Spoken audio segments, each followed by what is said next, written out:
Les urgences et catastrophes humanitaires en Guiche, ce sont 3 437 ménages avec 17 185 personnes impactées, 61 points d'eau endommagés, 7 maisons complètement détruites, 123 latrines hors usage, 2 morts, 8 motos et 14 voitures fortement impactées. C'est le bilan provisoire des inondations d'hier samedi 24 août. Ici, à Kobaya, par exemple, l'une des localités les plus touchées, nombreux habitants sont désemparés. Parmi eux, Ousenatou Keita, dépassé par l'ampleur des dégâts. La pluie avait commencé entre 4 heures jusqu'à 13 heures. En ce moment, notre terrasse et la maison, tout était rempli de l'eau. En fait, nous avons appelé beaucoup de secours, mais personne nous a venu nous aider. Ma mère a commencé à pleurer ici. Nous avons assez de bagages qui sont ici à la maison. Nous avons perdu tout. Dans le souci d'une transversalité de la couverture médiatique, notre équipe après Kobaya, Lambani et Kiroti s'est rendue à Matoto, Mosquée Fofanaya. Ici, les dégâts sont à la dimension du niveau de l'eau enregistré. Ce domicile de l'humoriste Kabakoudoum, par exemple, a été complètement envahi par les eaux. De l'avis de nombreux de ses voisins, la situation est inédite. Je suis dans ce quartier à peu près il y a plus de 15 ans, mais ça n'a jamais débordé comme ça. L'eau n'a jamais débordé comme ça. C'est la première fois. Les dégâts sont énormes quand même. On ne peut pas tout citer. Face à cette situation d'urgence humanitaire, le gouvernement, à travers Anguche, a préparé des abris et fait des prises en charge aux sinistrés. Comme ici à Matoto Kendekaya, où plus de 60 déplacés sont pris en charge. À Koronti, il y a eu une forte inondation qui a provoqué même une manifestation. Mais l'État a pris ses responsabilités. Il y a eu les casses avec la forte pluie. Est-ce que vous avez entendu une forte inondation à Koronti? Non. Monsieur le ministre de l'Habitat, monsieur le ministre de l'Administration du Territoire et des Infrastructures également sont en train de prendre des dispositions parce qu'on nous a mandaté d'identifier, de pointer et de mettre croix sur ces maisons et l'État va réagir même si c'est la saison pluvieuse. Et je pense que si l'État réagit, directement ça va soulager les populations qui sont aux environs. L'État a pris toutes ses responsabilités. C'est vrai, il y a une forte inondation. C'est vrai, la base, ce sont des constructions anarchiques. Mais l'État a pris en charge les maisons qui se sont écroulées où les familles n'ont pas où dormir. On a réquisitionné des écoles primaires. Ce matin, on a visité à Matoto où on a logé une trentaine de familles. Et on est en train encore d'évacuer d'autres familles pour rejoindre ces écoles primaires, envoyer les matelas, les draps, les couvertures, les seaux et apporter à manger matin, midi, soir. Selon les informations de la météo guinéenne, il est tombé à moins de 24 heures seulement pour la journée du samedi 24 août, plus de 15,5 mm d'eau et la situation n'est pas prête à s'améliorer. Une alerte est émise par ces mêmes organes qui prévoient de fortes pluies les jours suivants, d'où l'appel des spécialistes à la prudence, surtout dans les zones côtières. Pendant ce temps, la sauvegarde de la biodiversité interpelle la société de droit guinéen. Marifala, évoluant dans la transformation du bois, vient de lancer une campagne de reboisement à Kateya, secteur Wondé-Rouré, dans la préfecture de Forêt-Karia, située à 102 km de la capitale. Il s'agit d'une mise en terre de 1000 plants de mélina pour contribuer à la protection de l'environnement. Des précisions de Ibrahima Oulé Fofana et de Moussa Bangoura. Écoutons-les. L'entreprise locale Marifala est spécialisée dans la fabrication et la commercialisation de portes et de divers meubles en bois. Alors, pour réduire son impact environnemental, les responsables de Marifala, accompagnés des autorités locales, ont lancé une campagne de reboisement à Kaléa, dans la préfecture de Forêt-Karia. L'objectif aujourd'hui, c'est de planter 1000 arbres autour d'une superficie de 1 hectare. Cette activité rentre dans le cadre de notre politique en matière de protection de l'environnement, en adoptant des pratiques durables tout au long de notre chaîne d'approvisionnement, mais aussi de la production. On a eu affaire à Conakry, à Mali-en-Bérin, dans plusieurs autres villes. Donc à chaque fois, on essaie de cibler un site pour pouvoir effectuer cette activité qui est vitale pour notre entreprise. Transformer le bois tout en étant respectueux de l'environnement. L'entreprise Marifala a choisi cette année le Mélina, un arbre à croissance rapide. Pour pallier les effets des changements climatiques, nous encourageons le groupe Marifala et nous demandons à tous les promoteurs des établissements, les ONG, la communauté évoluant dans les activités de déforestation à s'investir, de planter plus et protéger. Nous allons protéger ces plants nuit et jour. Tout ce qui empêche la croissance de ces plants, c'est le feu. Si nous avons d'ailleurs les moyens, nous allons utiliser les herbicides, ensuite brûler les alentours pour éviter les feux de brousse. La société Marifala, qui a installé son complexe industriel à Maferea, procède chaque année à une campagne de reboisement. Elle promet de pérenniser cette politique qui va toucher cette fois-ci plusieurs localités de Forêt-Caria. Et à Doko, dans Sigiri, le projet citoyen pour s'attaquer aux effets du changement climatique. Une campagne de reboisement est aussi lancée. Le reboisement concerne les sites miniers dégradés pour relever le défi de ce combat commun. C'est l'un des engagements du Conseil sous-préfectoral de la jeunesse pour sauver l'environnement et entretenir la flamme de la fraternité pour une Guinée unie et prospère. N'est-ce pas, Yamoukaba? Située à une cinquantaine de kilomètres de la commune urbaine de Sigiri, la sous-préfecture de Doko, dans cette zone minière, les communautés se donnent la main pour tourner la page de la dégradation massive de l'environnement.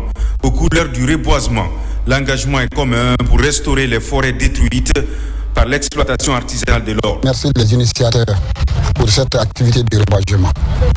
Car qui parle de reboisement parle de l'eau. Qui parle de forêt parle de l'eau. Et parlant de l'eau aussi, tu parleras de la nourriture. Avec la nourriture, la santé est là.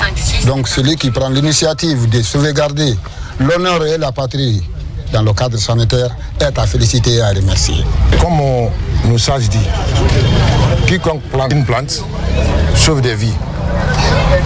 Et c'est que je suis content et je suis ravi de leur travail. Cet appel à la mobilisation est l'un des projets du Conseil sous-préfectoral des jeunes de Doko.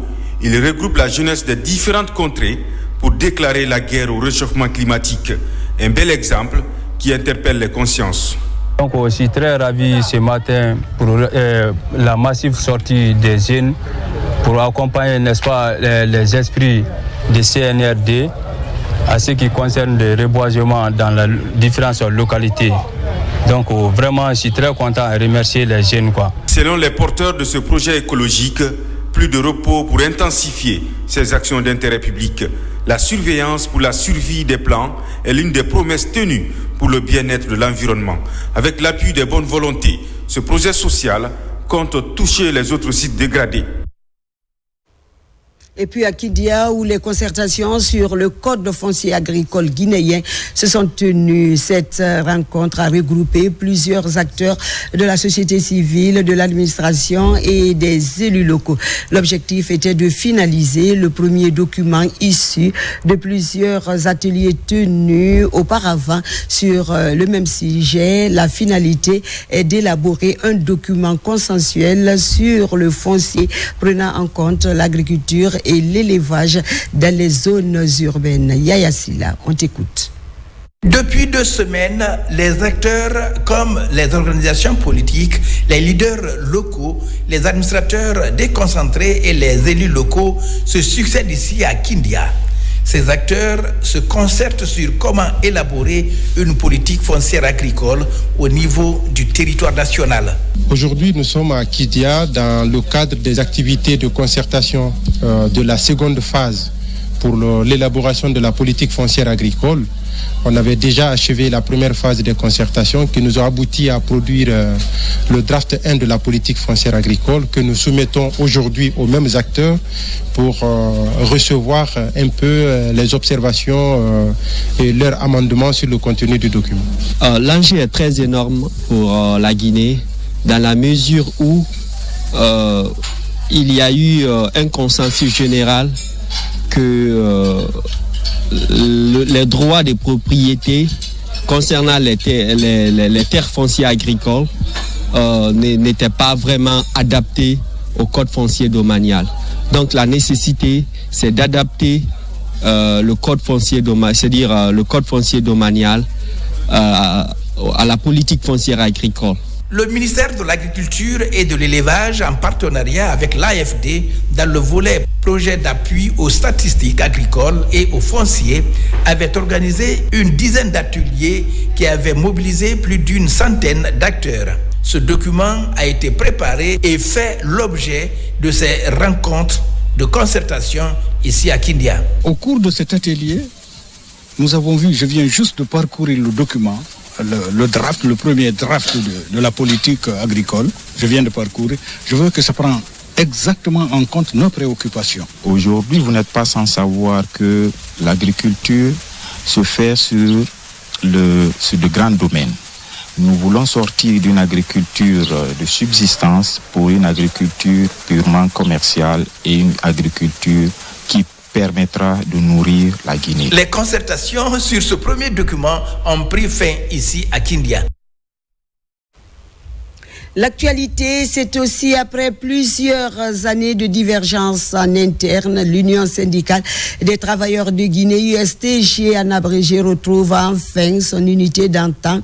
C'est le résultat de plusieurs mois de négociations menées en Guinée, dont les résolutions ont été validées à Genève lors de la conférence internationale des travailleurs. USTG unifié s'est ainsi réuni ce vendredi afin de poursuivre la lutte commune pour l'intérêt général des travailleurs. Le point avec l'ancien Kamisoko et Robert Bangoura.